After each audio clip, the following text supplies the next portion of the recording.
8ನೇ ಶತಮಾನದಿಂದ 10ನೇ ಶತಮಾನವರೆಗೆ ರಾಷ್ಟ್ರಕೂಟ ಸಾಮ್ರಾಟರು ದಕ್ಕನ್ ಪೀಠಭೂಮಿಯಿಂದ ಉದಯಿಸಿ ಪ್ರಾರಂಭಿಕ ಮಧ್ಯಯುಗದ ಭಾರತದ ಅತ್ಯಂತ ಮಹಾಶಕ್ತಿಗಳಲ್ಲಿ ಒಂದಾಗಿ ಬೆಳೆಯಿದರು.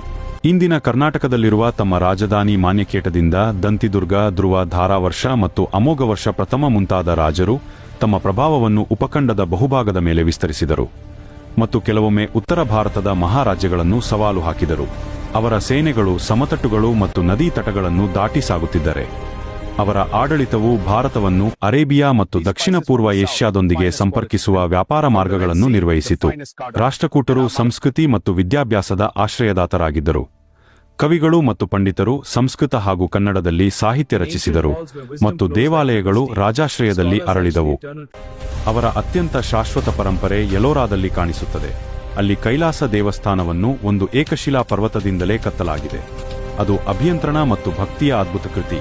10ನೇ ಶತಮಾನದ ಅಂತ್ಯದ ವೇಳೆಗೆ ಅವರ ಶಕ್ತಿ ಕುಂದಿದರು. ರಾಷ್ಟ್ರಕೂಟ ಸಾಮ್ರಾಟರು ಭಾರತೀಯ ಕಲೆ, ಸಾಹಿತ್ಯ ಮತ್ತು ರಾಜಕೀಯ ಇತಿಹಾಸದಲ್ಲಿ ಅಳಿಯದ ಗುರುತು ಬಿಟ್ಟಿದ್ದಾರೆ.